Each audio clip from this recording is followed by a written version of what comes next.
This is a podcast about understanding counseling and how it works in everyday life.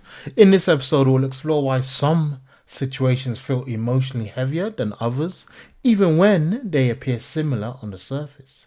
People often assume that emotional weight comes from obvious difficulty, conflict loss, pressure, or high stakes decisions. While those situations can be demanding, emotional heaviness often shows up in places that don't look especially stressful. You might notice that certain environments leave you drained, even though nothing overtly negative happens. Other situations may involve more activity or responsibility, yet feel easier to carry. This difference is rarely about effort alone. One reason situations feel heavier is ambiguity. When expectations are unclear, the system has to stay alert. You are monitoring what is needed, how to respond, and whether you are getting it right. This ongoing scanning uses emotional energy, even if nothing goes wrong. Earlier in the podcast, we talked about boundaries and regulation. Ambiguous situations often require constant self-adjustment because boundaries are not clearly defined. When limits are unclear, regulation has to compensate. Another factor is emotional responsibility. Some situations quietly ask you to manage more than you share. You may be attuned to others' reactions, anticipating needs, or smoothing things over. This effort is often invisible, but it accumulates. Over time, people become aware of this through their reactions rather than their thoughts. You might feel a sense of relief when leaving certain places, or a tightening before entering particular conversations. These responses are not random, they are indicators of emotional load.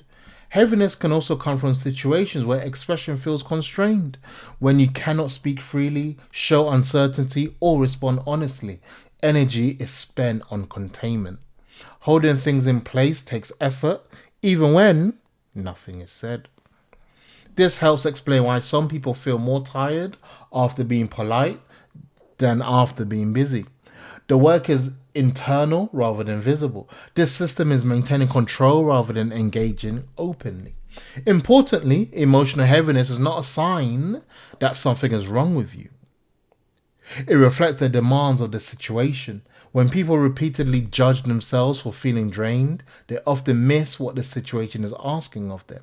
Counseling helps people recognize these patterns by slowing things down. It provides a contrast where emotional effort is not required in the same way.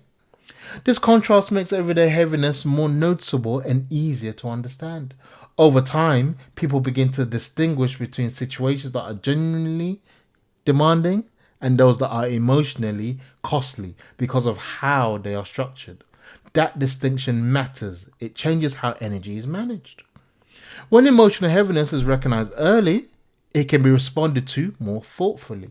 Without recognition, it often shows up later as withdrawal, irritability, or exhaustion. This episode builds on what we explored previously about fatigue and boundaries. Emotional weight is rarely about a single factor, it is usually about sustained, unacknowledged effort. In the next episode, we'll look at why some interactions with people feel harder than others, even when there is care or goodwill, and how emotional load moves between individuals. That's the scope of this episode. Each episode focuses on one specific theme, and that was it. We'll leave it here for now and continue in the next episode.